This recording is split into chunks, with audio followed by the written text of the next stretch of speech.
bawal sa highway. Pero marami pa rin ang mga pasaway na tricycle driver na dumadaan sa mga pangunahing kalsada. Karamihan pa, may mga sakay pang bata. Ang ating pong pagsisiyasat sa isyong ito, inyo pong tutukan.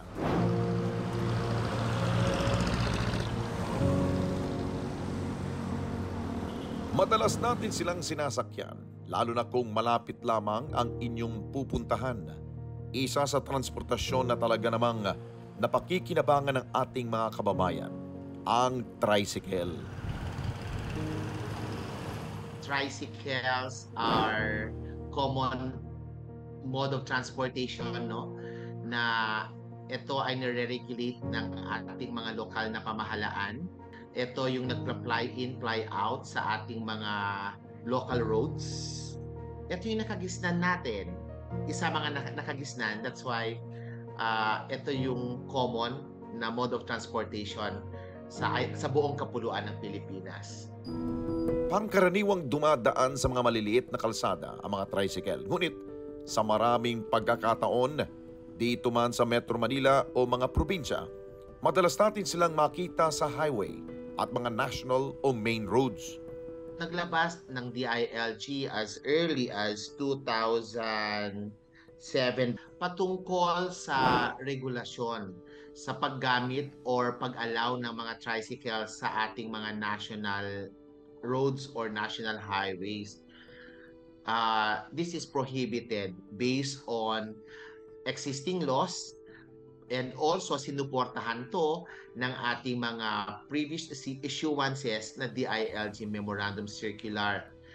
The explicit reason is for safety purposes.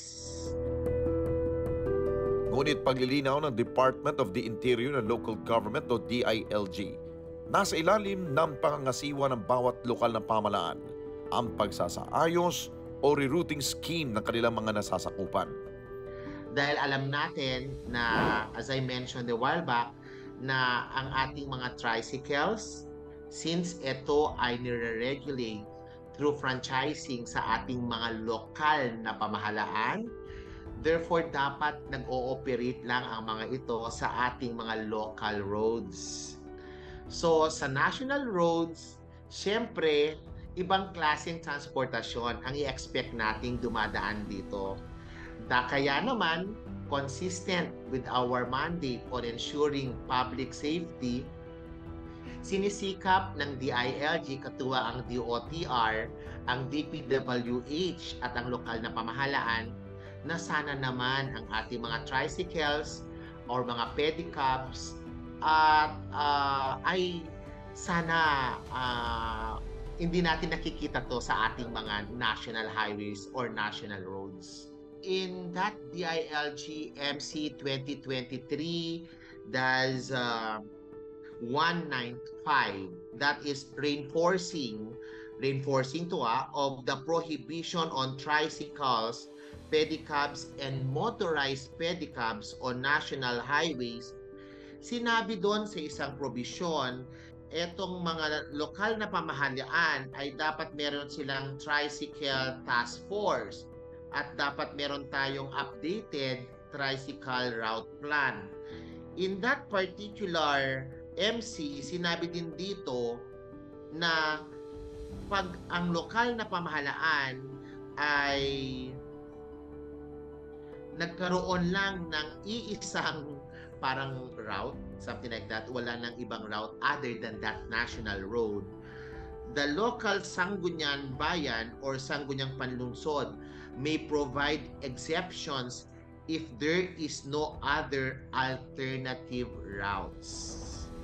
Ang sinasabi ng ating DILG MC on 2023 ay the sangguniang bayan or sangguniang panlungsod based on a study conducted by the task force. Makikita natin to dun sa kanilang mga tricycle transportation route plan na ito nga lang yung walang alternative route, then they may be allowed because the right to movement is also a considered human right, no? The right to mobility, transportation, movement as the case may be. So, irespeto natin yon. Kaso nga lang, dapat, while it may be allowed, we need as well to ensure safety measures for this purpose. Ngunit hindi pa rin may tatanggi na maraming tricycle ang pilit pa rin bumabagta sa highway. Ilang tricycle ang naispatan ng ating team sa mga pangunahing kalsada sa Metro Manila. At talaga namang kampante mga tricycle driver at walang takot na nakikipagsabayan pa sa mga dambuhalang sasakyan. Batay sa tala ng Philippine National Police Highway Patrol Group, libo-libong aksidente na ang kanilang naitatala na sangkot ang mga tricycle sa highway. Nasa mandato po namin kasi part po kami ng para isaayos. Kumbaga, part ng trabaho namin is yung TDC, yung Traffic Direction and Control. So, pag nasa kalsada kami, part na i-check namin yung mga sasakyan na dumadaan, lahat ng motorista na gumagamit ng kalsada. Ang mga tricycles at saka mga motorcycles ay isa po yan sa mga vulnerable na sector ng motorist natin. So may mga sa base sa statistika, last year we have 9,000 traffic road crash incidents involving motorcycles. Yun pong ating tricycle, yung three-wheel is nasa 2,000 po ang statistics natin. Ayon kay Colonel Kasupanan, tinitikitan lamang nila ang mga nahuhuling tricycle drivers sa mga highway at kalimitang nakikipagtulungan sa mga lokal na pamahalaan na sumasakop sa mga ito upang mapatawan ng nararapat na aksyon ang ilang pasaway sa kalsada. Tungkulin ng sanggunian na maglatag ng pulisiya, kumbaga ang tawag natin po doon is yung tricycle route plan na dapat nilang ipatupad kung saan pupunta ang tricycle, kailan lang siya pwedeng mag-cross or mag-U-turn sa pagpasok sa highway. Lahat po na nagmamando ng traffic at involved sa road safety and security, dapat po nakakaalam kung ano yung mga pulisiya na pinapatupad ng kada munisipyo at saka ng syudad. Dagdag pa ni Colonel Kasupanan, laging isaalang-alang ng bawat motorista ang kapakanan ng iba pang kasama nilang pumapasada sa bawat daanan. Magkaroon na aksidente. Pag hindi natin sila niregulate at hindi natin in-specify kung saan lang sila pwedeng dumaan at kung hanggang saan lang yung abot ng kanilang ruta. Ang highway natin, ang gumagamit niyan is yung mga four-wheeled at saka yung mga trucks. So, mabibigat yan. Sabi nga nila, ang tricycle ay hindi dapat pumasok o makihalo dyan sa mga sasakyan na yan. Kasi nga, sa laki at saka sa speed, talong-talo sila. Isang Mandaluyong City sa may maigpit na panuntunan patungkol sa mga tricycle.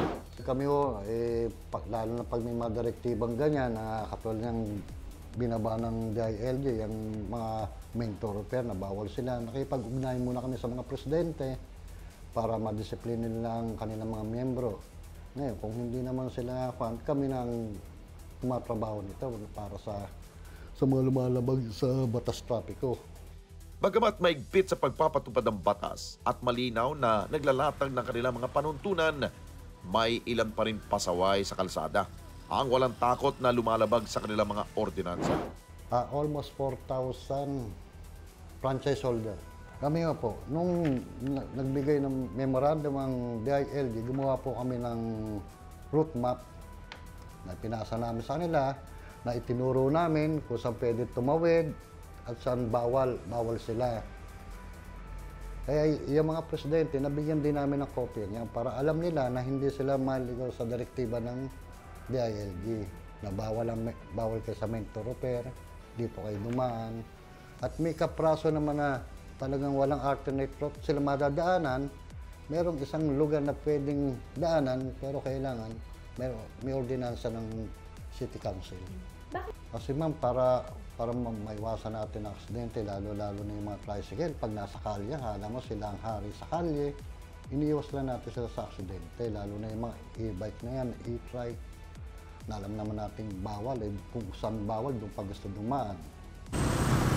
Ang paraan ng kanilang pamunuan, makipag-usap sa mga presidente ng TODA o Tricycle Operators and Drivers Association at madalas silang pinaalalahanan. Tinitikitan po namin sila na tricycle ban. Kaya lang, kahit tikitan, talaga pag may matigas sa ulo, ganun pa rin ang ginagawa. Hindi na kami nagkulang, kaya yan talaga, lagi namin minimiting lahat ng presidente tukol dyan sa tricycle ban na yan. Minsan patawag ko lahat ng presidente, sasabihin ko, may direktiba yung ganito, na ganyan, na bawal tayo sa ganyan lugar, kaya sundin natin to. Dalamandalo yung disiplinado. At kami, gagawin namin, gawa, hindi salita. Yan ang po namin dito, yung motto ng ating mayor, yun ang ginagawa namin. Tagubilin pa ng DILG na ang kaligtasan ng mga motorista, lalo na ang mga nasa hanay ng tricycle, ay nakasalalay sa pagsunod sa patakaran na kanilang patuloy na inilalatag. Our tricycle drivers are entrusted with the lives of the motorists, no? To mga passengers, I should say, mostly mga estudyante, mga ina, ama, mga bata.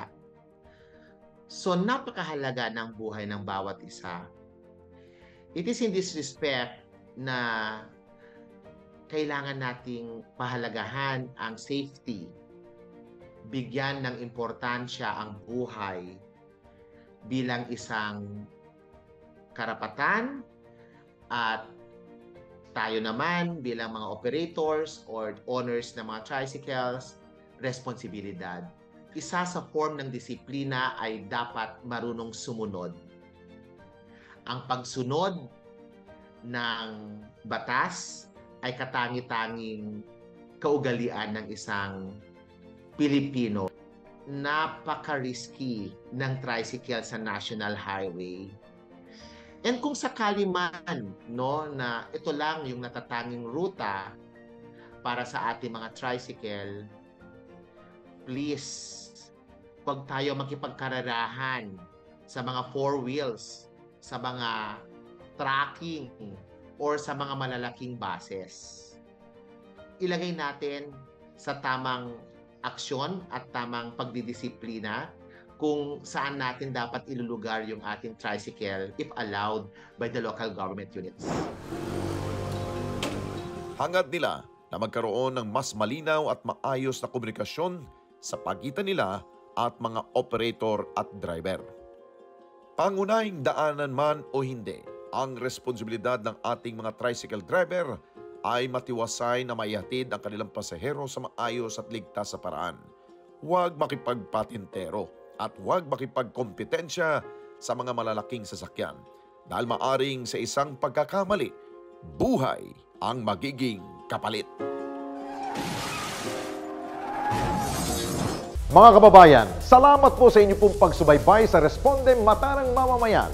Para mapanood pa ang iba pa naming pagresponde sa ating mga kababayan, i-click lamang ang subscribe button at i-follow lamang ang Net25 social media pages at Net25 TV.